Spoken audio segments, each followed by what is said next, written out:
The weather pattern across the United States is about to flip dramatically over the next 72 hours, and what's unfolding right now on Sunday, February 15th, 2026, is a rare collision between spring-like warmth and lingering winter cold.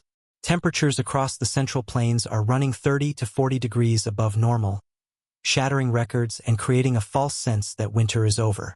At the same time, a powerful atmospheric river is hammering California with flooding rain, mountain snow, and even the threat of severe storms along the coast.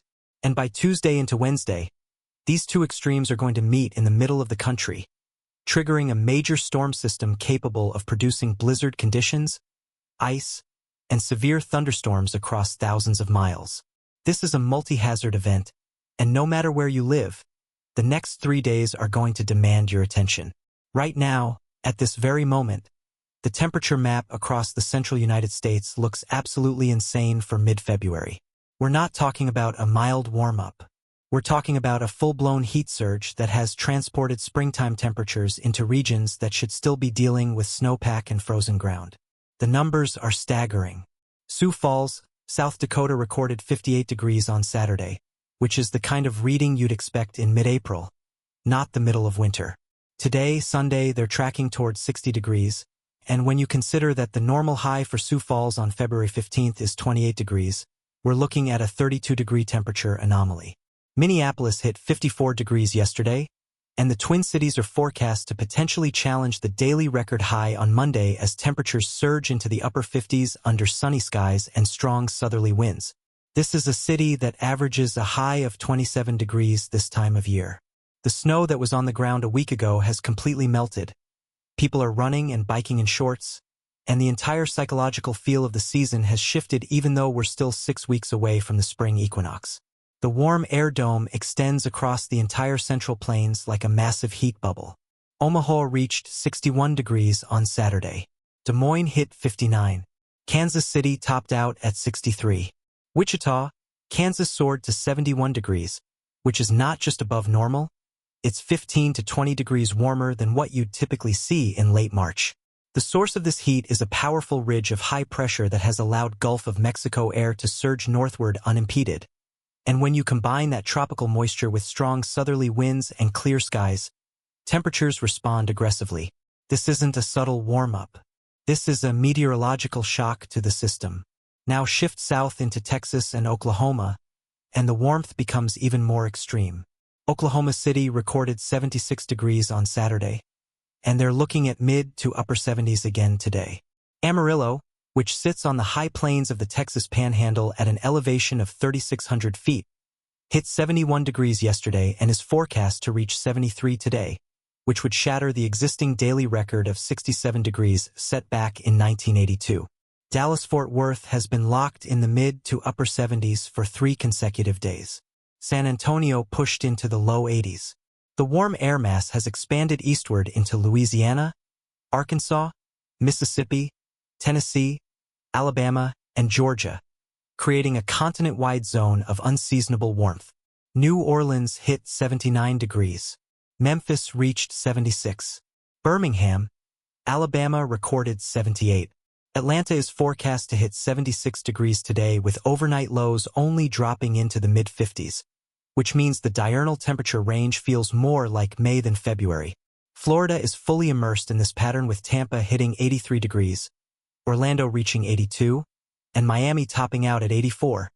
And while those temperatures aren't shocking for South Florida, the fact that this warmth extends all the way to the Canadian border is what makes this event so remarkable. Chicago is the city that perfectly illustrates just how extraordinary this warm surge has become.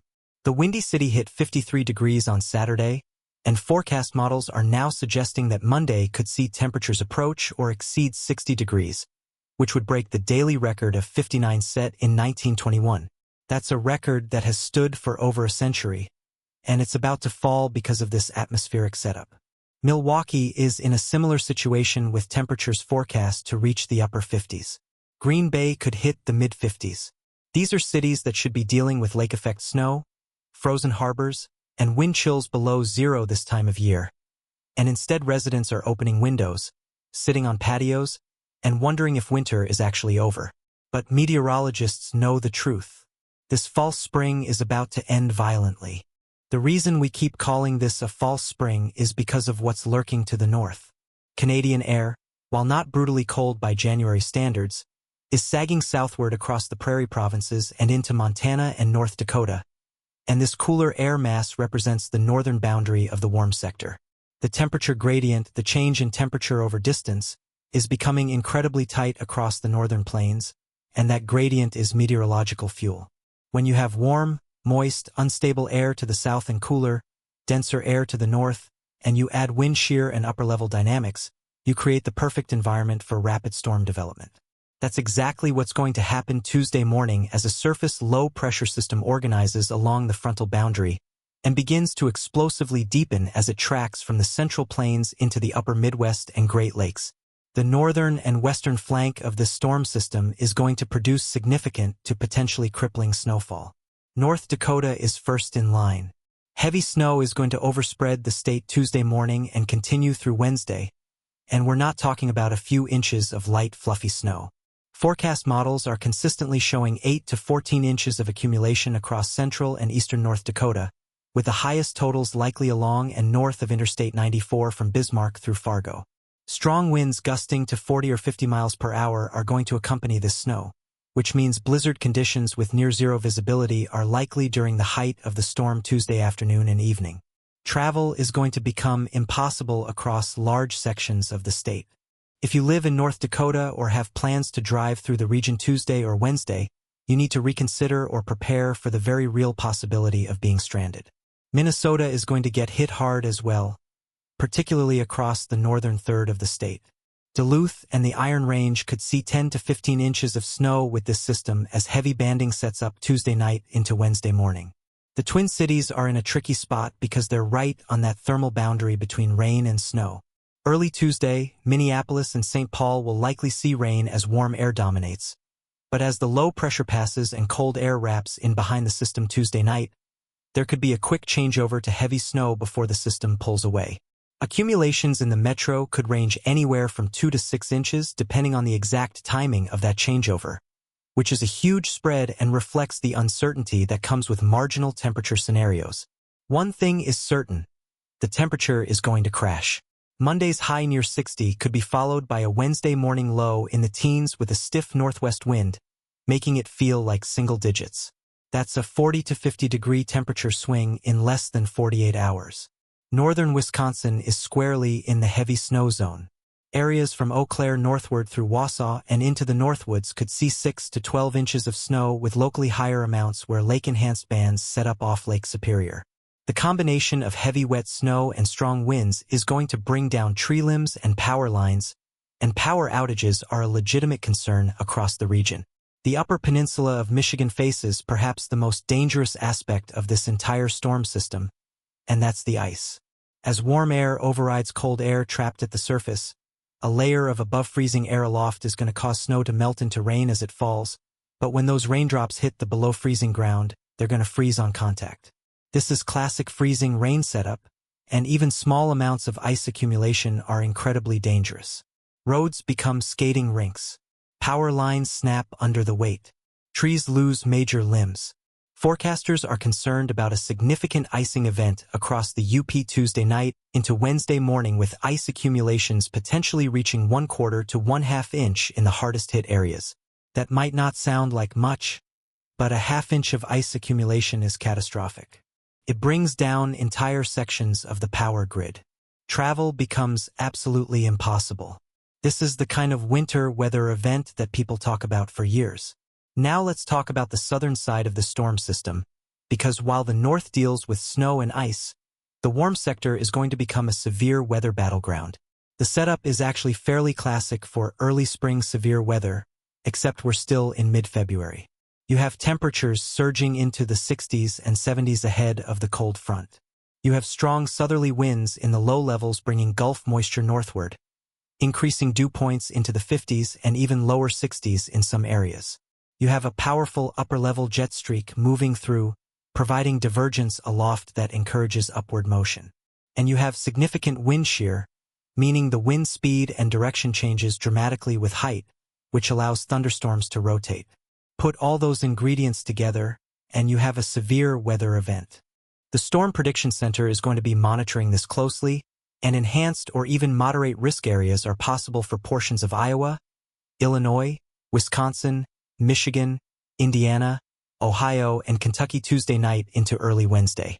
We're talking about the potential for supercell thunderstorms that can produce large hail, damaging wind gusts exceeding 70 miles per hour, and tornadoes. February tornadoes are not common in the upper Midwest and Great Lakes, but they do happen when the atmospheric setup is right, and this setup is looking increasingly favorable. The greatest tornado threat will likely be across the Ohio Valley late Tuesday night, where the low-level jet peaks and instability remains high even after dark. Heavy rainfall is also a major concern with this system. Widespread 1 to 3 inches of rain is expected across the warm sector, with locally higher amounts possible under training thunderstorms. Flash flooding could become an issue in areas with poor drainage, urban zones, and locations where snowmelt is adding to already elevated stream levels. As this powerful storm system continues tracking eastward Wednesday, the impacts will spread into the interior Northeast, but the story here is much different than what the Great Lakes region will experience. Upstate New York from Buffalo through Syracuse and into the Adirondacks will see light to moderate snowfall with accumulations generally in the 2 to 6 inch range. Southern New England will get clipped by the northern edge of the precipitation shield with some snow likely across the Berkshires, the Worcester Hills, and interior sections of Massachusetts, Connecticut, and Rhode Island.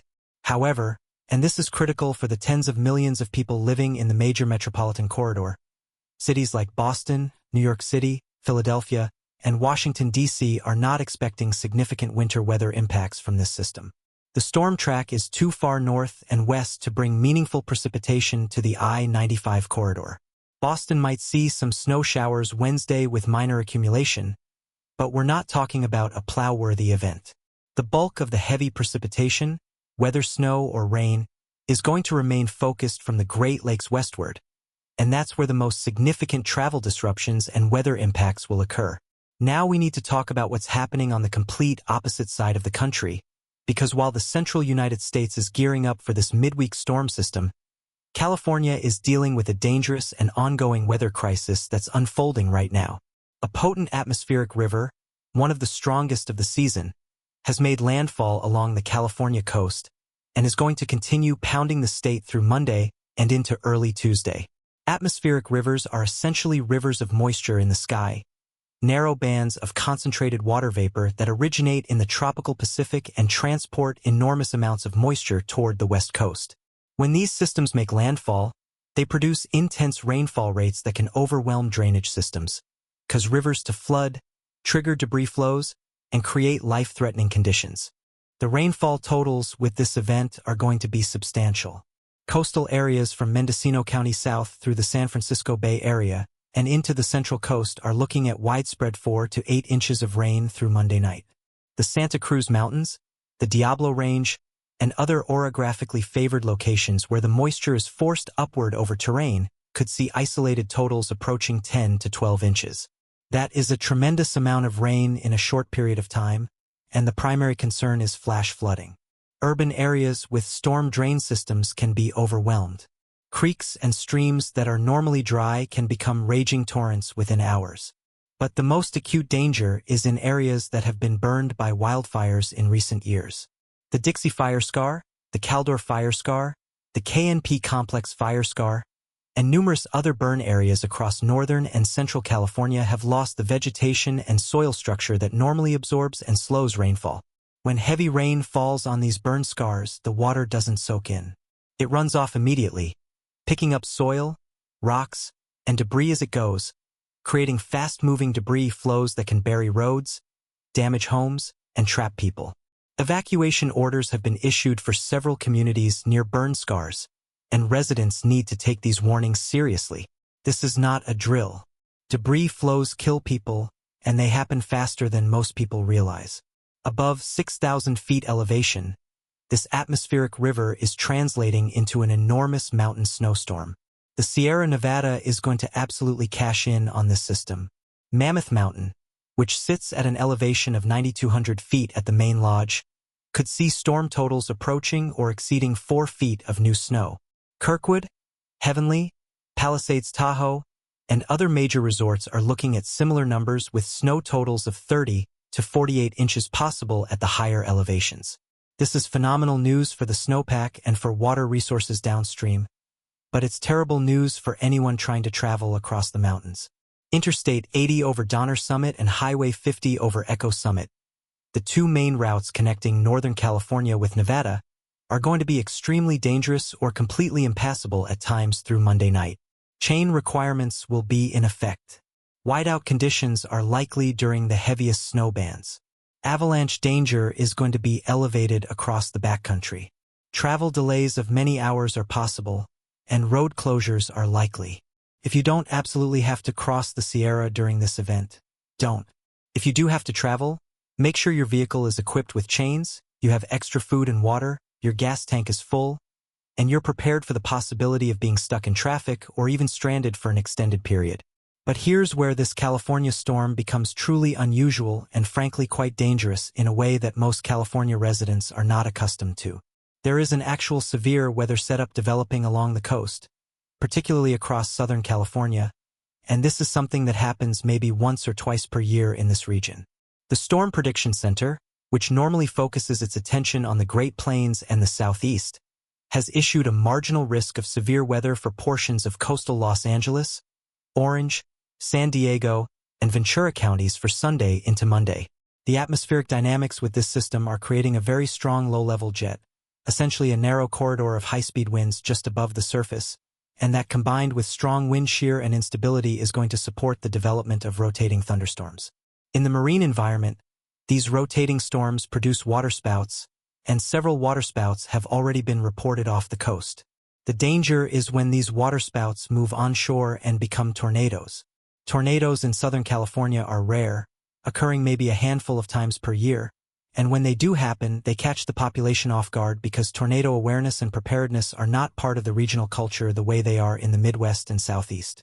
The tornado threat is real but relatively limited in scope. A few brief tornadoes, likely EF0 or EF1 intensity, are possible Monday, particularly along the immediate coastline and in areas where thunderstorm cells move inland. The more widespread threat is damaging straight-line winds. Wind gusts exceeding 60 miles per hour are possible with the stronger thunderstorm cells, and given that many trees and power lines in California are not adapted to this type of severe weather, widespread power outages are expected. Hundreds of thousands of customers could lose power across the state. Large trees could come down, blocking roads and damaging structures. For residents in the Los Angeles Basin, the Inland Empire, San Diego County, and other parts of Southern California, this is not a typical rainstorm. This has severe weather potential, and you need to treat it seriously. Have multiple ways to receive warnings. Know where you'll shelter if a tornado warning is issued. Secure outdoor furniture and objects that could become projectiles in high winds. Charge your devices in case you lose power. This is the type of weather event that California sees infrequently enough that people often underestimate the danger. So where does all of this leave us as we head beyond the midweek timeframe? The pattern across the United States is going to remain active, and that's both good news and bad news depending on your perspective. The good news is that after Wednesday, there's going to be a brief break in the action. The massive midweek storm system will exit into eastern Canada, and Thursday and Friday appear relatively quiet across most of the country as high pressure briefly builds in. But the jet stream, the river of fast-moving air in the upper atmosphere that steers weather systems, remains in an active configuration, and long-range forecast models are showing signals for another developing storm system around Friday, February 21st, heading into the following weekend. The details are still uncertain this far out, but the pattern suggests we could see another round of organized storminess impacting the Central Plains, the Midwest, or possibly the Great Lakes once again. Given how active and volatile the pattern has been, confidence is relatively low that we're going to see an extended period of quiet weather anytime soon. What we're witnessing across America right now is a weather pattern in transition. We're caught in that battleground zone between winter and spring where the atmosphere is trying to shift gears but hasn't fully committed yet. The warmth surging northward is a signal that spring is coming, but winter still has teeth, and when those two forces collide, the result is the kind of high-impact weather we're seeing this week. From false spring heat to blizzards, From atmospheric rivers to severe thunderstorms, the next 72 hours are going to test the limits of what our weather infrastructure and our preparedness can handle. Stay alert, stay informed, and take every warning seriously, because this weather pattern is not playing games.